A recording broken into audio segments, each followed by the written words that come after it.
So if I can ask the students to just have 5 minutes over here, and then we will come back to the boards. Yeah. I guess you are finished with the boards and you are satisfied and so on. So please, if you sit a little bit here, then I will go a little bit more on theory. Is that okay? I know that you are so eager to work with the boards, but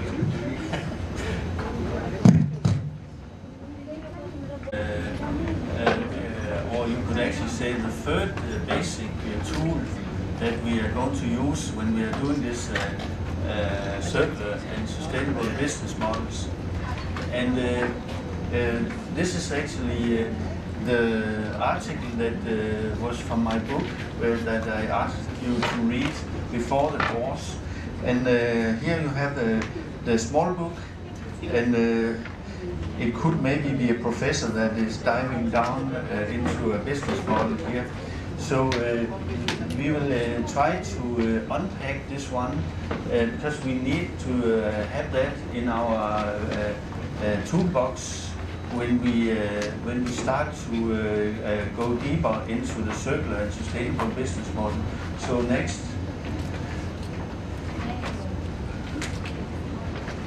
Next again.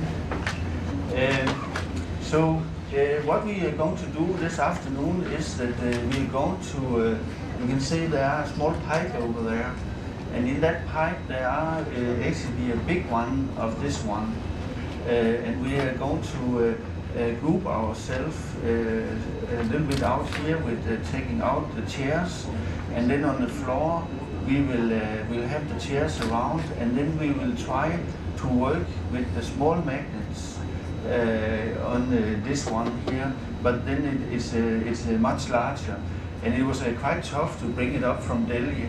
I think I needed 2 airplanes to get it up here, so I hope you will use it.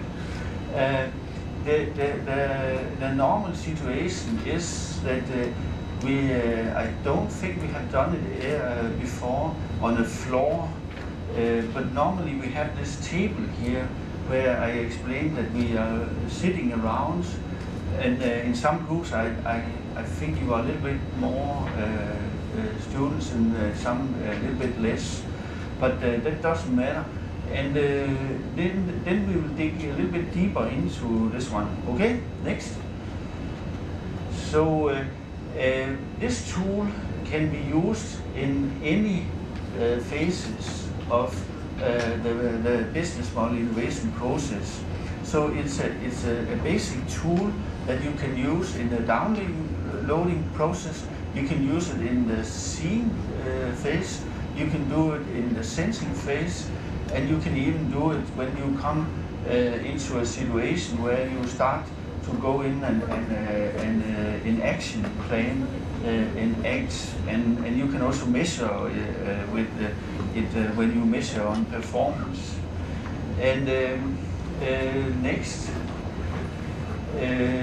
I will jump over that one. We go further on. Next. So we will need to understand a little bit more the dimension and the components. And as you can see, one of the groups up here have very nicely put the dimension and the components here. So it's exactly a large part of this butterfly we are looking into. And then next. So, as I said yesterday, there are some inconsistencies in the theoretical area about how many dimensions exists. But as I said, in 2010-11, we decided we will go with this model, and we don't want to discuss anymore because we have used 6 years to verify it. So we have just decided we go there. It's not because we want to fight anybody, but we believe this is the one that we use. Okay, next. And up here you have Yariv at the bottom here, and here we have the value proposition, and then consider the products and the service, but here we have an add to other frameworks, because we talk about a value proposition process, and this you don't find in other frameworks of business models. So let me, for example, talk about, to explain it, a cricket match. Do you like cricket? Yes, yes. Okay. I also like it a little bit. You know, I'm half British, so my grandmother and grandfather, especially grandfather, took me to cricket. Sometimes I thought it was a little bit boring and too much tea, but that's how it was. So at such a match, you could, for example, have that the whole value proposition process of the business model starts much before the cricket match. With you, for example, you go to the internet, you buy the tickets, and then so and so and so, and then you come up to the cricket yard, and then you have your ticket, and it's controlled, and then you get your seats, and under the match you get some tea, you get some food, because the cricket takes normally 4 or 5 days before the match is over. I remember, or maybe it's a little bit more. So, and then afterwards you also have processes where you actually are interested in different products and services. So actually, what is more interesting than talking about products and services is actually a value proposition process, where you continuously get products and service and service and products and products and products and service and so on. And the trickiest here for the business is to try to come in and own the whole value proposition process that the customer wants. And there we come now, if we turn this around and then we look into the customer and the users, then we will experience that the customer and the users are continuously on a journey. So some talks about a customer value proposition process. They are continuously looking. After this course, you're thinking, when can I meet Professor Peter Lindgren again? And then you're looking for his next course and his next course and so on. Or otherwise you say, no, I will never join his courses anymore. So this is what the customers do. And we as a business have a kind of an obligation to investigate how it is, and not just focus on the bottle of soda water or the beer or the tea only. We have to look at everything. And if you study some of the big pasta businesses in Italy, they are actually not just selling pasta, they are actually looking at the whole process, equipment for boiling pasta and so on. And the same we will see in circular and sustainable business model. Once we have sold this with circular and sustainable, then customers and users, they will look for something. What's the next? You also have to look at a thing here, and that is that we operate with users and customers. So customers, they pay for the business model. Users, they don't. So you probably are on social media, Instagram, Meta, I don't know, whatever, where you are not paying anything. And then when we were walking around in Stanford, one evening we heard a big party. And that was actually a young Zuckerberg. You know Zuckerberg?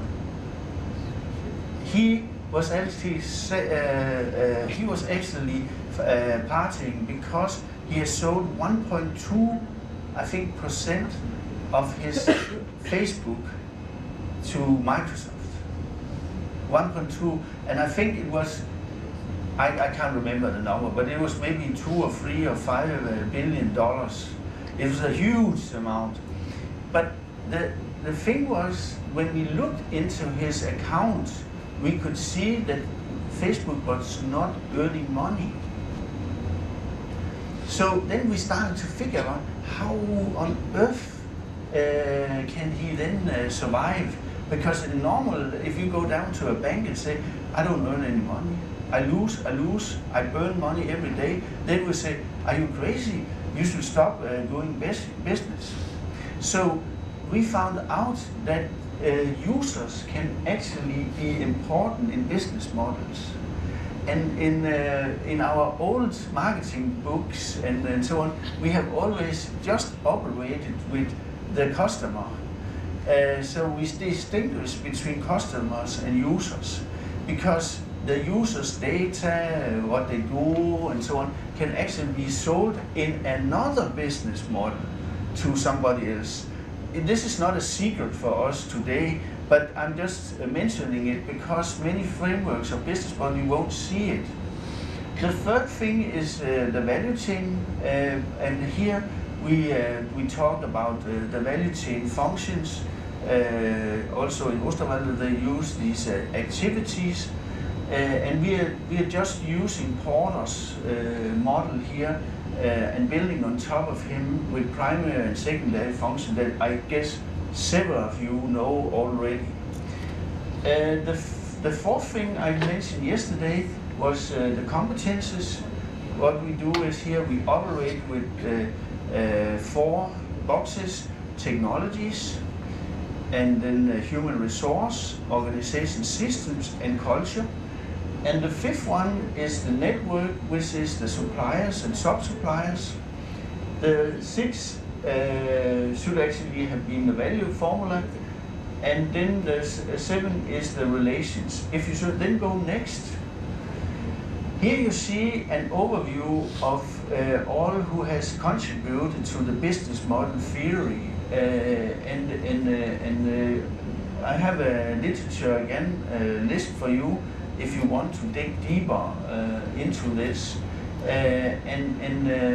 The curve of interest from research has just gone up like this until about 2010-11. Then it has dropped a little bit. Let me not bore you with that. Next. And then I told yesterday we started to compare the different frameworks, so it's actually possible for you to go in and then you can go backwards and see which of the dimensions actually fits into it. So if you come to a business that have been working with canvases, you can just, it doesn't matter because you can compare. Next. Then one from Baltic country, he said, it actually looks like a Rubik's. If you look at the 6 sides and something that binds it together, then you can actually turn it around and you can get different setups. So that was why we started to look a little bit into to this. And next. And next again. And that actually later on turned into the B-star that Margit, as I told yesterday, she created. So now we have some of the basics. So next. So let me just walk you very quickly through the dimensions. Next. In the small book here, you can see here we have products, we have services. So it could be a hairdresser, and we have the process, as I mentioned. So that is the value proposition. And please, if you have any questions to this, you just raise your hand, and I will try to see if I can answer. But all this we need when we're starting to work deep into the business model. Next. And you have the questions here. And as you can see also, there's a color that comes together with the value proposition. So it means that you can actually work with it so that when you have a value, then you can put the hexagon in here. And what I'm hoping is that when we start to work on the floor, we can have the small hexagons, and then we can put it on here so that we can actually see where it belongs and so on. Okay, next. Of course, this is also built on someone you know, I guess, from those who study marketing. You have the core values and the benefits, and then you have all the other things around, like this free circle model from Philip Kotler. It's always, the framework is always trying to use what we have already learned and what we already know. Yes, next. We also use this one. I don't know if you have had this in class before, but it deals with that what can we gain from a business model, and what pain do we want to have relieved related to a business model. So it's a kind of a gain and a pain a gain for the customer. And here we have some businesses that want to have a circular and sustainable business model, or maybe they want to have more, and that is maybe a pain for them if, for example, an Indian supplier to bestseller are requested to be documenting that they are circular and sustainable. So then they can actually get a headache, because how can they get around this challenge? So this one, this model from Osterwalder, you can download, and then you can try to look into it. It's a very easy tool to work with. Next. Here is an extended model of Kotler again, where you have two circles more. I won't go in deep to that because it's not necessary at this level where we are right now. Next. And then we have the user and the customers. The example that we are presenting here is users in B2C, and then you have the customers in also in B2C, and here you have B2B and B2B on both of these. Next. And again, you on the back side you can find the questions for each of the dimensions. So if you have such, when you work in the group, you know exactly what questions to ask. Next. Then we have the value chain function. Here is in the book a small example of a hairdresser, and then again we follow all the function that she does through the process, right from the customer enters her address shop and right until she finishes and pay.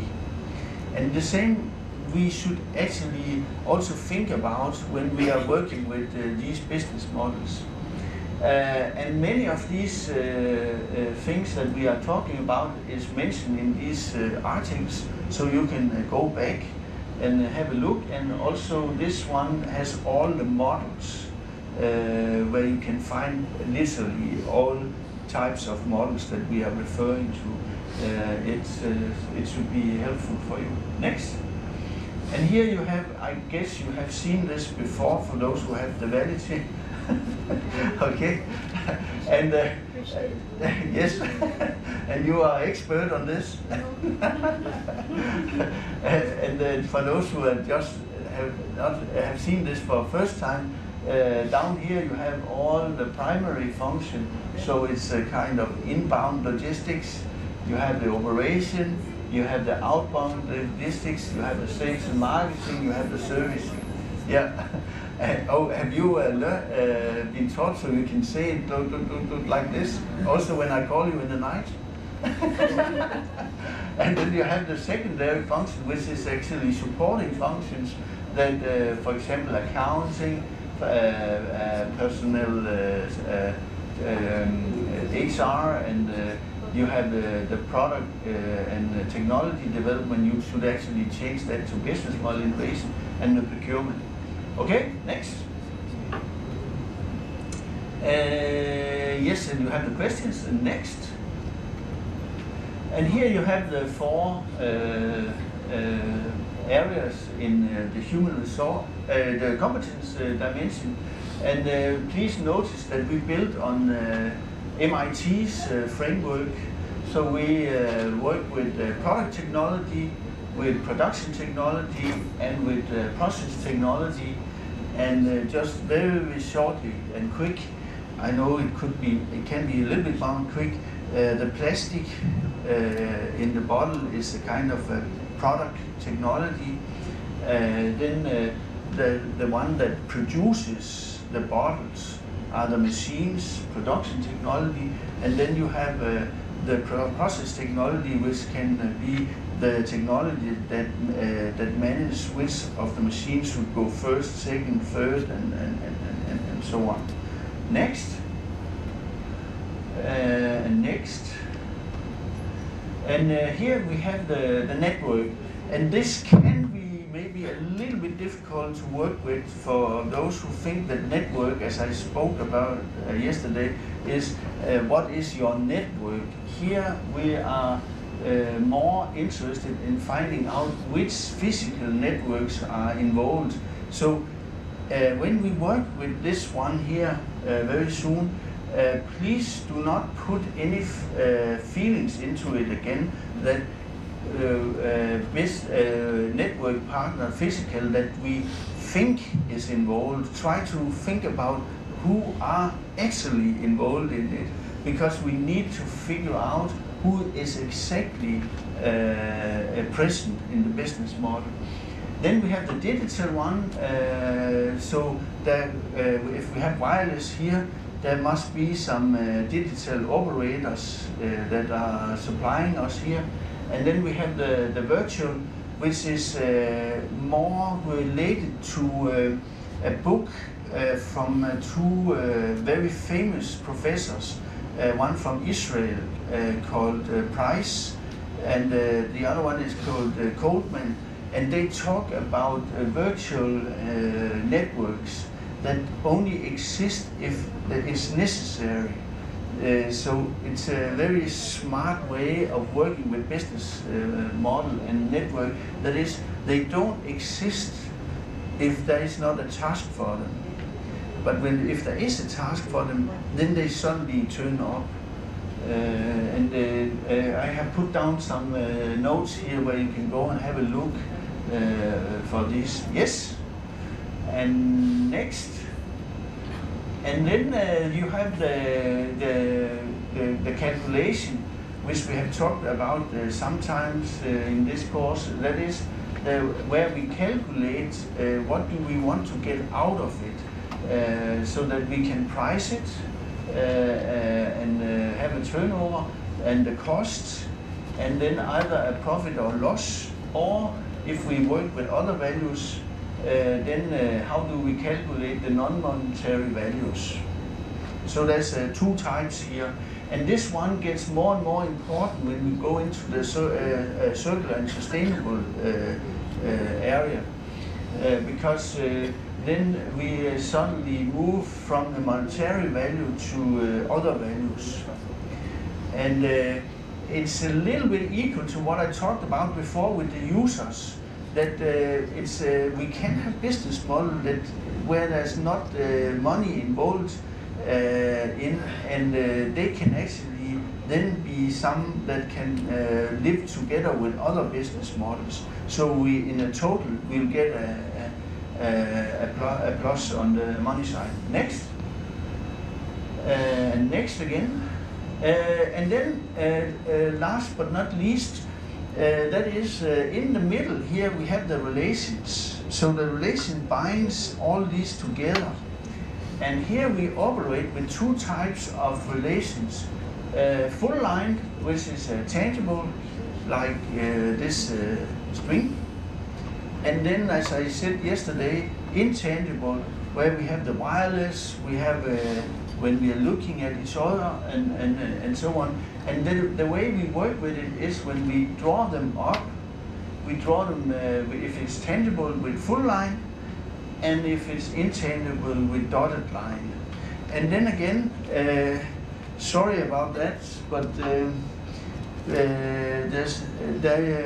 if we had 7 colors, we could actually draw up in different colors the relations, and then we could have different areas of relations where we could focus on. Next. In this business model, just as a small example to give you some inspiration to what you can do with it, is it's an insurance contract, and here we have the customer, and over this side you sign the contract with the insurance company, and you can see all the relation here and all the values that are given until you have the contract and that they sign the contract. So this is kind of a one business model in the insurance company, and you can see it actually gives peace of mind to the customer. But then what happened is that suddenly there is a house that burns, or a bike is stolen, or a car is broken. Then you have on the other side another business model where the customer wants a repair or a new house or whatever, and then you can see all the transaction going over here. And this we can draw up on these business models. Next. So the thing is now that we need to find out how to analyze this business model, and my proposal is that you take one of the business models on your board, and then you bring it down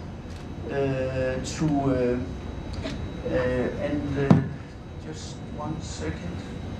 Say that, for example, you have a yellow business model that belongs to a yellow portfolio, and you think this could be interesting to have a deeper study in. Then you take it from the board over here, and then you place it in the middle of your B star. This is the business model. Sorry? This is the business model, yellow one. Yes, this is the business model, and I take it up from here, and then you could maybe say there is one of the business model that is going in a minus. You can also take one of the others, and then you could drag it down and put it here. And then what we would like to see is we would like to see all the components here put in the middle. For the particular business model. For the particular business model, yes. And then we would like have you to put the components out on the right place over here. And finally, we would like you to draw them together. So when you are finished, there should be no components over here anymore, because if so, they are not existing in the business model. And then we would like you to walk a tour in the business models to show that it actually works. So we put numbers on the relations 1, 2, 3, 4, 5, 6. Okay? Any questions? I'll report to management back that they have understood. Yes, I will show it now. Next. Especially the numbering. Okay. Yes. So don't you think it's easy? Let's say, for example, we had we have a circular and sustainable business model. Now we just take one of these up here because we related it. But let's say it was already operating. Then it means that I take one from over here, and then I put it in the middle, and then I say, okay, who is the users, who is the customers, what value proposition components I'm providing, what competences involved, so what are the value chain functions. And now you have to push your brain, because you have not actually been in the business model yet, so you have to push yourself to figure out how it's working. But in real, when we are going out to the businesses, we are actually staying there until we understand the whole business model. And then when we have all the components here, then we go next. Then we push them out, as I told you before, into the right categories. And every time we switch, we take a picture. Have you remembered to take pictures of the board also before you, and have you take pictures again? No, you have to take one picture more, because this has to go into the final report. Yes. So the intention is actually that we will make a final report together, and hopefully on some slides, and then you will present us for one of these fine models. When we finish that process, we go next, and then you see we draw up the relations between all the components, and every time we find a relation that is, then we put it out here, so it's not here, it comes out here, and then we can walk in the business model. Am I right? So, Confused, sir. sorry? Confused. You are confused? Okay, so the idea is here that you should walk us in the business model. So you should say the business model for this Ryanair ticket starts over with a value proposition. Where do we have this? And then it goes over and then to the customer, and the customer does this, and then it goes over and takes some functions, and then it goes down, because to do the functions I need competences, either technology or Basically, how the business runs? Yeah. One by one, like Yeah. in a sequence. Right? Yes, yes. Are some of you used to lean, to analyze with lean framework? So you can actually, you analyze how the business runs, and then afterwards you go in and take out something that is not necessary. That's one of the tools that you can use. But we do it very simple here. And then you put numbers on, 1, 2, 3, 4, 5, 6. And if everything goes well, then you will actually be able to walk in the business model, and you will take me in the hand or one of the other professors, and you say, okay, now we go here, now we go backwards, now we go forwards. And I have done some tryouts with some managers in one business, and I invited the four managers to come to the door, and then it was the CEO, the sales and marketing manager, the head of economy and finance, and then the production, head of production. And they'll say, okay, you tell me where we go now when we do this business model. And then they went in 4 directions, because they thought that the business model were working in 4 different ways. And that's actually very exciting, because if you have somebody in the business that believe a business model works in a different way, then it's maybe a little bit complicated to run the business. Next. Okay, we'll stop. I think we'll just go one back. I would like you to go in your groups, decide on which of these business models you would like to go deep, And then in the pipe over there, we have some B stars that we can put on here. And I'm a little bit afraid that we only have 5 B stars of the big ones. But we can, because it was mentioned that we were going to be about 30. But I think we are not more than 30 in here. So maybe we can agree on that we merge a little bit. But find out which of the business model you would like to go deep in, and then we'll move the chairs a little bit and put the big B stars on the floor. Is that okay? Yes. And you will not shoot me because we are crawling on the floor? Okay, good. Yes?